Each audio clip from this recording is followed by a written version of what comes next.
Môže ktorákoľvek krajina vyhlásiť bankrot, ak uzná za vhodné? Napríklad, ak by sme si my teraz povedali, že tu máme daňový raj, 0% dane a politici by povedali, že bohužiaľ nič sme nevybrali na daniach, vyhlasujeme bankrot. Tak teoreticky to je možné, akorát si asi pokazíte trošku meno na tých trhoch. Aj keď z hľadiska mňa ako občana to nie je až taký problém a podľa mňa je to želateľné. V mojom optimálny štát. Dobrý takto. Keby som ja mal nastaviť fiškálnu politiku Slovenska, tak by som dal jedno pravidlo, že nemôže hospodáriť s deficitom. Hej. No a to pravidlo sa dá vynútiť aj externe, a teda ak vás zavrú zahraničné kapitálové trhy, alebo ak vám nikto nechce požičať z zahraničia, tak to znamená, že musíte hospodáriť vyrovnanie. Takže pre mňa ako občana to, že zahraničie nám nechce požičať, nie je až taká tragédia ako pre tých politikov, ktorí sú pri moci. Ale my potrebujeme aj požičky počas roka, nie? Už len, že dane nevyberáme rovnomerne, tak už z tohto by to bol problém, či? No musíte splácať splatnú časť dlhu, musíte obsluhovať úrok, musíte splácať úroky, takže hej, potrebujeme tie peniaze. Ja teraz hovorím o bankrote, vyčistenom stole a začínate do stavu 0, hej. Niečo, čo spravila Argentína, alebo Grécko to nespravilo, hej. Grécko ten bankrot, to je len spomalený bankrot, ktorý je rozdelený do viacerých krokov a ešte sme videli len ten prvý. Ale tam bola otázka, že či teda to môžete, no podľa mňa teoreticky to môžete, akorát to nevidíte, lebo to znamená, že tí politici sa dobrovoľne zbavia zdrojov. Ale je tam, tak ako ste položili tú otázku, tak to pekne ilustruje to, čo v súčasnosti, to je ten paradox existencie tých rôznych nástrojov na rozdelenie dlhu medzi krajiny eurozóny.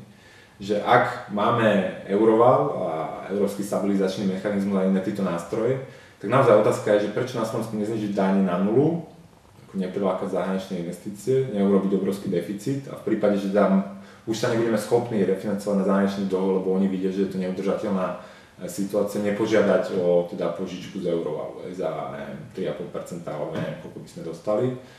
No a potom teda samozrejme by sem prišla pravdepodobne trojka a s nimi by sme začali vyjednávať teda, ktoré dane zvýšime a ktoré nie a koľko nám to bude trvať. Ale naozaj je otázka, že prečo to nespraviť.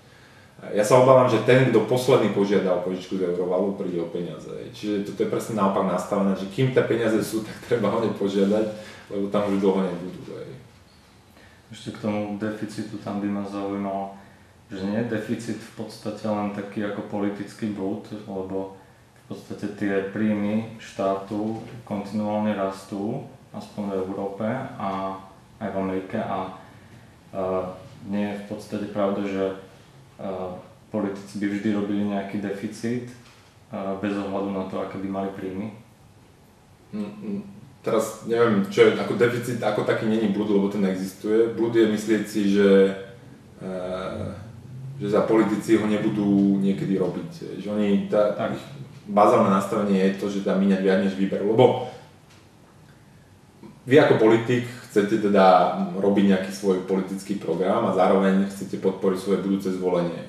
A to sa väčšinou robí cez výdavky, teda že niekomu niečo musíte z verejných výdavkov zaplatiť. No ale keď tie výdavky musíte financovať daňami v danom období, tak zároveň aj trestáte tých ľudí. Takže optimálne je teda čo najmenej trestať a čo najviac rozdať. No a to sa dá robiť buď cez deficit, alebo cez to, že teda to financujete, no a ten deficit sa väčšinou potom cez infláciu rieši. Takže politici majú prirodzený sklon deficitne hospodáriť a preto dúfať v to, že teda oni sami na seba ušijú budu, ktorá ich dotlačí k vyrovnanému hospodáreniu, je podľa mňa naivné.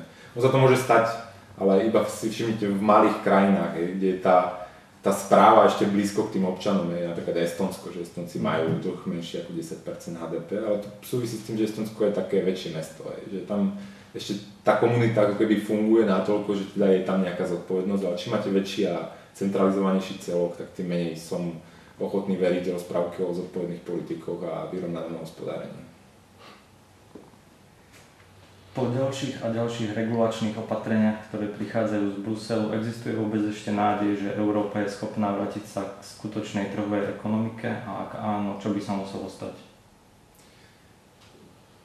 To je taká široká otázka, že čo je ten konečný stav, čo by sme nazvali, že teraz sme sa vrátili k trhovej ekonomike, že je Singapur trhovou ekonomikou, alebo ešte trhová ekonomika je niekde ďalej, je Amerika trhovou ekonomikou. No v súčasnosti to vyzerá tak, že vyzerá to skôr horšie ako lepšie, teda že pôjdeme skôr tým smerom od trhovej ekonomiky. Súvisí to s neochotou urobiť tie bolestivé opatrenia, čiže šetriť, že naozaj teda orezať tie vládne, teda štátne výdavky a deregulovať. To je to, čo sa nazýva štrukturálne reformy, čiže privatizácia, odstránenie licencovania, odstránenie rôznych príkazov, úradov a pravidiel podnikania. V súčasnosti sa všetci tvárime, že problém nie sú výdavky verejné, ale ten deficit. Že stačí znižiť deficit a potom už to bude všetko v poriadku a ten deficit sa často znižuje nie orezávaním výdavkov, ale zvyšovaním daní. A to je úplne pomýlená cesta, to je presne opačným smerom, ako by Európa mala ísť. Ale bohužiaľ sa to deje a v súčasnosti ešte tá diskusia je intenzívnejšia, že sa hovorí, že sa príliš šetrí, že treba robiť prorastové politiky, po čím sa väčšinou rozumie ďalšie verejné výdavky. Takže ja som ochotný veriť na obrodu Európy, ale podľa mňa to nepôjde bez bolestivého nárazu do nejakej steny. Čo bude čo? Nikto nevie. Čo bude, keď sa minú cudzé peniaze, tak vtedy ten socializmus skončí a myslím, že sme už veľmi blízko tomu, aby sa minuli tie cudzie peniaze. Ešte stále sa tvárime, že vôbec existuje možnosť nešetriť a podporovať rast verejnými výdavkami, ale podľa mňa už neexistuje tá možnosť. Minimálne Španielsko o tom vie, že to neexistuje, že Taliansko vie o tom, ale Francúzi si ešte myslia, že existuje a to tiež dlho nepotrvá. Ono sa hovorí o tzv. Bond vigilantes, že to sú tie dlhopisové trhy, sú jedinou silou, ktorá je schopná politikov k niečomu donútiť, lebo sú to súkromné peniaze, ktoré financujú tie eskapády politikov. A tí Bond vigilantes často prídu veľmi nečakane a náhle. Čiže my si môžeme myslieť, že Grécko je v poriadku a bác v jednom mesiaci a zrazu už v poriadku nie je. Presne to je ten exponenciálny problém, že to nie je postupne sa to zhoršuje. A podľa mňa aj Amerika, aj množstvo iných krajín robí chybu, že si myslí, že vzhľadom na to, že majú v súčasnosti nízke náklady refinancovania štátneho dlhu, že to znamená, že nič nerobia zlé. A podľa mňa to nepríjemné prekvapenie môže byť už za dverami bez toho, že by sme to videli na tých rizikových prírážkach tých jednotlivých dlhov. A vzhľadom na to, aký je absolútna výška toho dlhu, aké sú refinančné potreby jednotlivých najväčších ekonomík na svete, tak si myslím, že už to nie je ďaleko. Že teda už ten trh nanúti tým štátom teda nejakú kúru. Inak čo je horšie, regulácia alebo ten dlh? To je ťažko. Možno asi tá regulácia.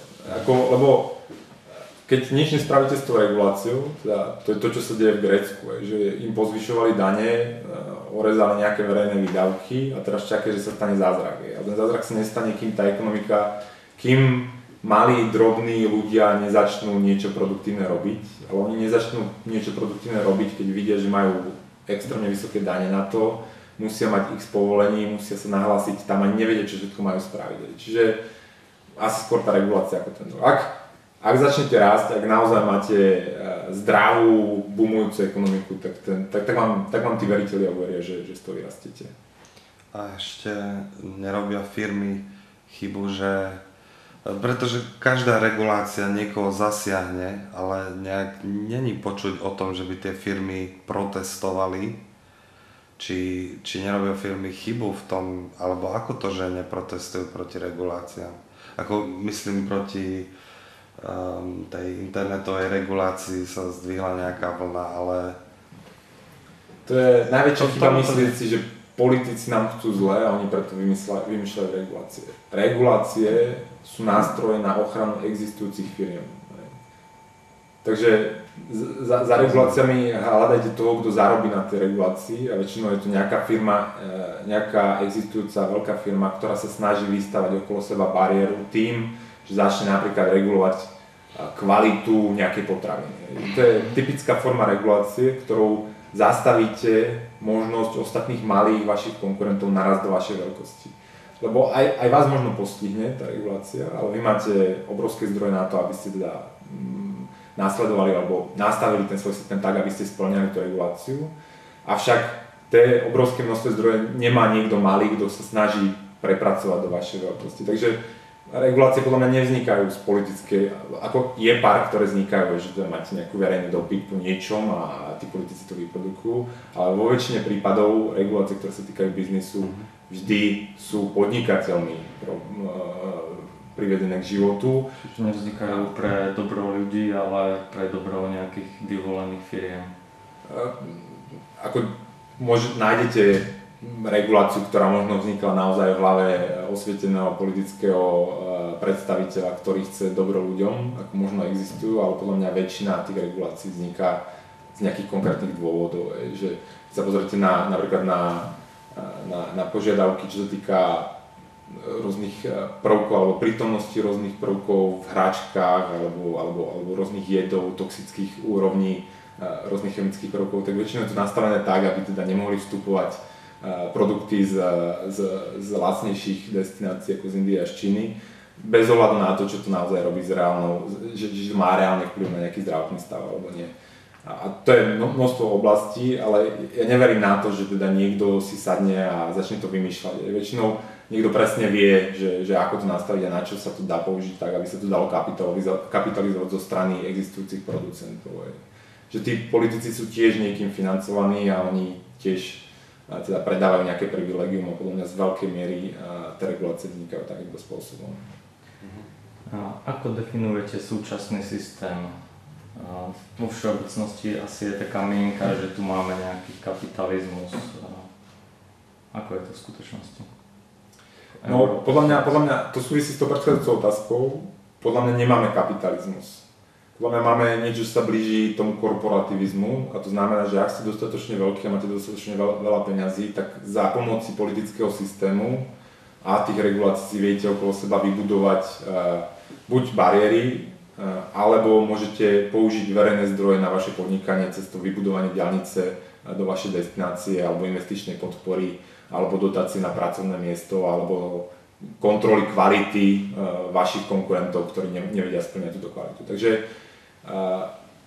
ja si slobodný trh alebo kapitalizmus predstavujem tak, že napríklad moja svokra, ktorá dobre varí, otvorí okno na svojej kuchyni a bude predávať polievku okolo idúcim bez toho, že by porušila x zákonov, že by tam prišiel daňový úrad, hygienická služba a neviem kto všetko a riešil by dobrovoľný vzťah tých dvoch ľudí mojej svokry a tých okolo idúcich, ktorým chutí polievka mojej svokry a ona by mohla takýmto spôsobom podnikať bez toho, že by poznala zákon o daní z príjmov a množstvo zákonov o účtovníctve a množstvo iných zákonov. Toto je kapitalizmus. Kapitalizmus je, keď malý človek môže predávať to, čo vie robiť alebo tú jeho pridanú hodnotu iným ľuďom bez toho, že by teda nikto iný do toho nejakým spôsobom zasahoval.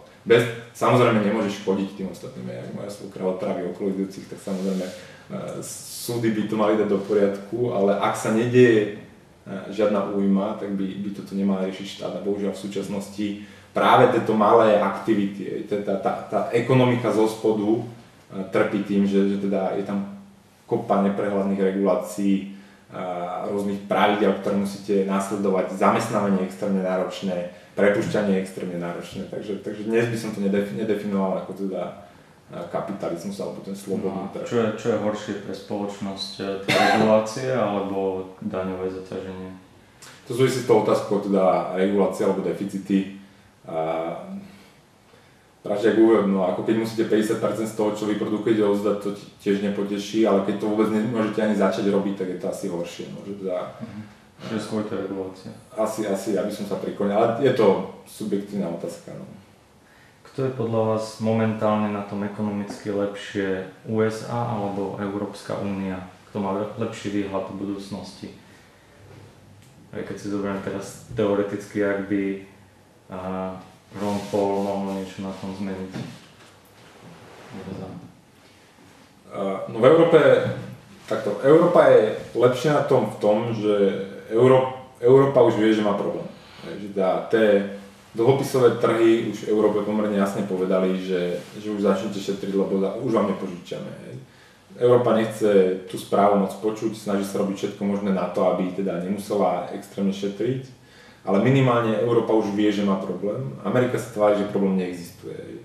Tým, že má americký dolár, dolár je svetová rezervná mena, ktorá sa nakupuje vždy pri problémoch vo svete ako to posledné útočisko, ten bezpečný prístav, tak toto privilegium vedie k tomu, že majú extrémne nízke úroky na štátnom dlhu a je strašne lacné refinancovať ten obrovský americký dlh.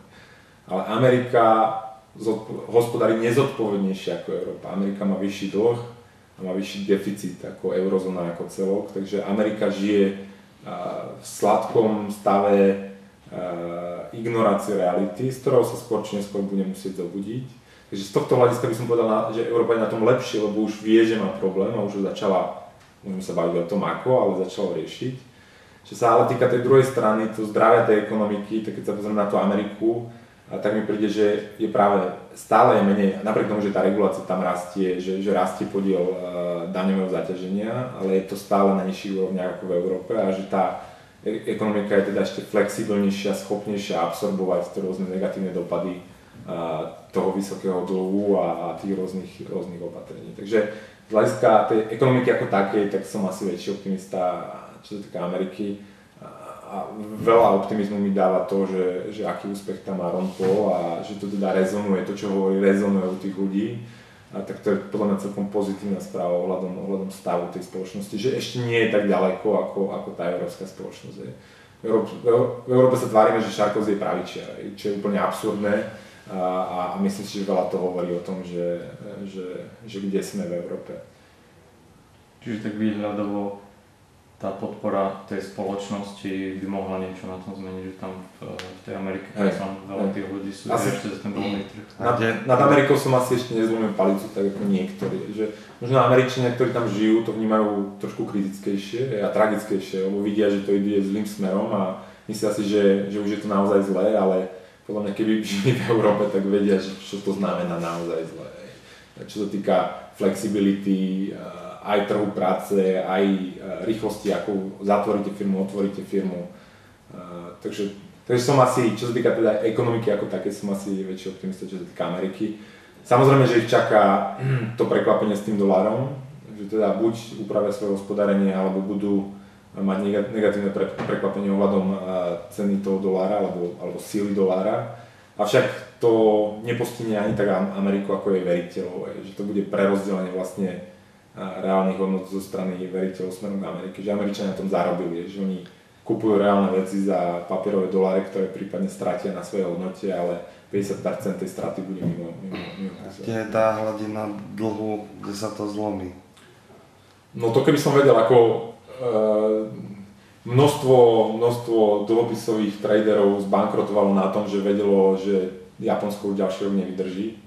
A Japonsko už presiahlo 200% HDP, teda japonský štátny dlh a stále nenašlo tú svoju hranicu. Ja si myslím, že v prípade Ameriky bude to menej než 200% HDP, ale kde presne, tak to netuším. Ale to závisí. Povedal, že USA ešte nie je pri tej hranici, že to je ešte v pohode. Že on by odporučil aj 30% kľudne ešte pridať. Ale to je také, že skúšate, že kde tá trhlina je, ale raz ju nájdete, ale potom už do nej spadnete. Že podľa mňa by to Američania nemali, tak nebudem radi Američanom, ale nemali by to skúšať. A najmä vzhľadom na to, že to nie je lineárny systém opäť, že to je exponenciálna záležitosť, že tak ohýbate halúsku a ona drží a potom zrazu praskne naraz. Ale to nie je žiadne, že postupne začne sa ohýbať alebo čo, naraz to praskne. A to isté podľa mňa, takto fungujú tie dlhopisové trhy. Keď raz nájdu tú hranicu, tak už bude neskoro. Ale napriek, aj keby ju nenašli niekoľko rokov, tak vôbec dlh 100% HDP je extrémne ťarcha na súkromnej ekonomike.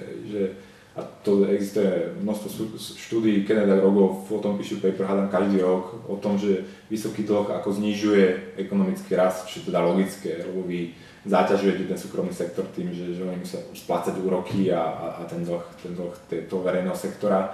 A tie verejné výdavky vo veľa prípadoch nie sú investíciou, ale spotrebou.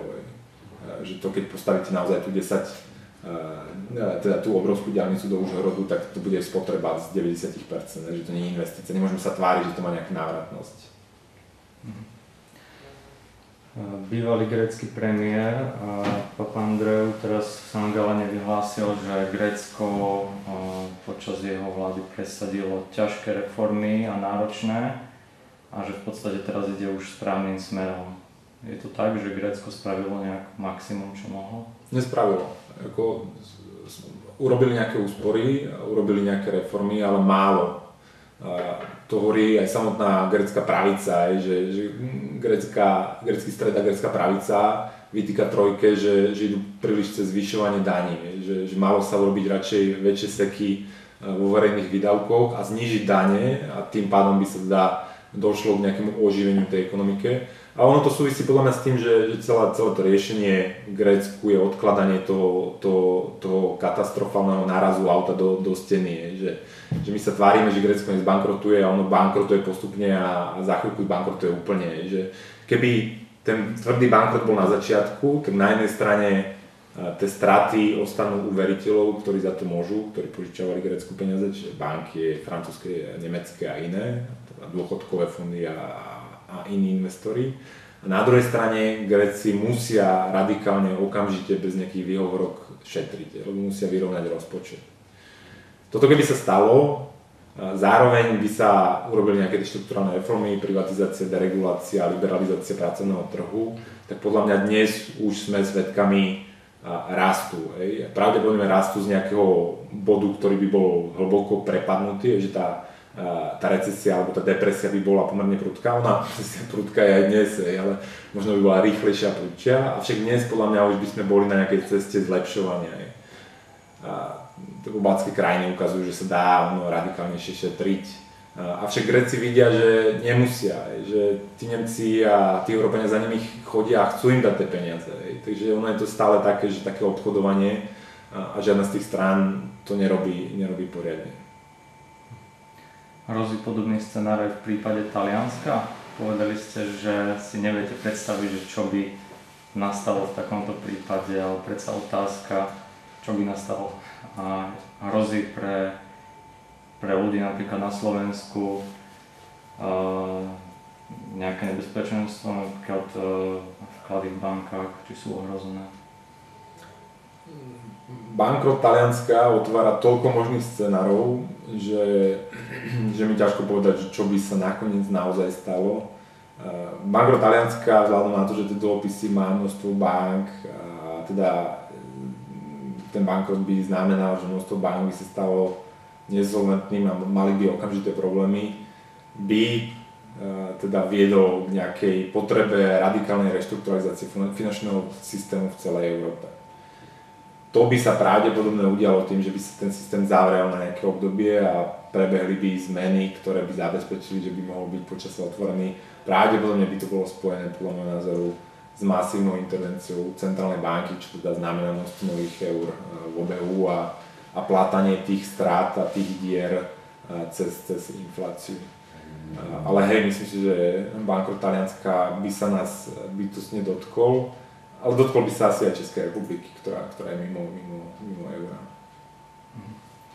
Ale či musí Taliansko zbankrotovať, to je druhá vec. Ja hovorím, že nesolventné krajiny by mali zbankrotovať čím skôr. To určite môžeme povedať, že teda Grécko by malo konečne zbankrotovať, ale poriadne.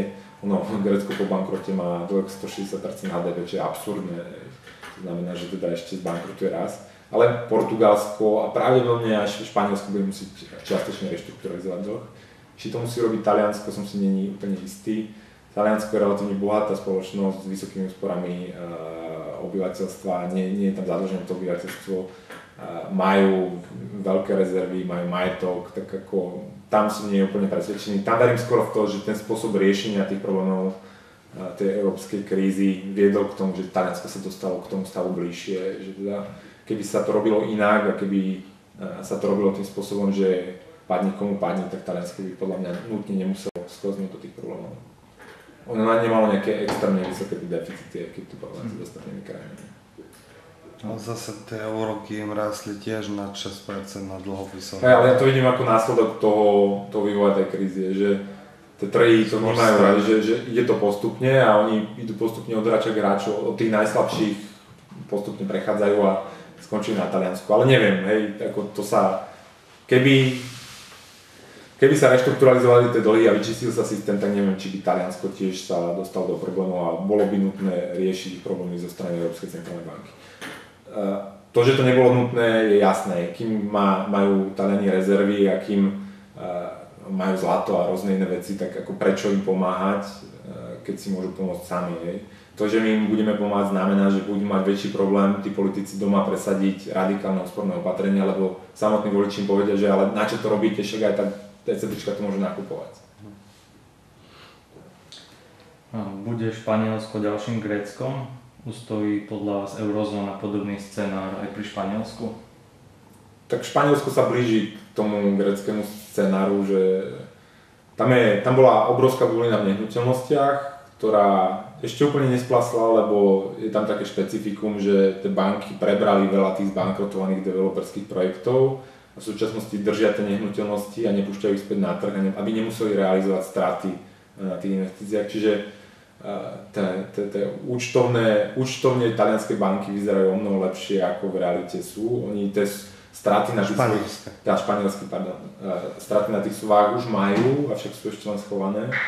A pravdepodobne v pomerne skorom období sa to začne ukazovať. Vy to nemôžete ako banka držať do nekonečna. Tí ľudia, ktorí je tam vyše 20% na nezamestnanosť, pravdepodobne tie nehnuteľnosti nebudú nakupovať, čiže príde ku kolapsu, ešte väčšiemu kolapsu tých cien nehnuteľností v Španielsku, čo potopí španielské banky, ktoré budú pravdepodobne následne zachránené španielským verejným sektorom, španielským štátom, čo extrémne náfúkne španielský trh. Zatiaľ ten verejný dlh je relatívne nízky, každý vraví, však to je menej než 100%, prečo sa bojíme o Španielsko.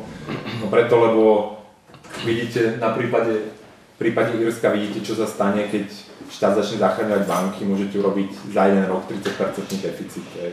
Takže z tých, ja neviem, 70-80% môže byť 150 za pár rokov. Takže hej, Španielsko sa podľa mňa, vzhľadom na to, že tam mali obrovskú bublinu, ktorá praskla, sa dostane do podobných problémov a som zvedavý, ako to bude Európa riešiť, keďže to je už relatívne veľká krajina.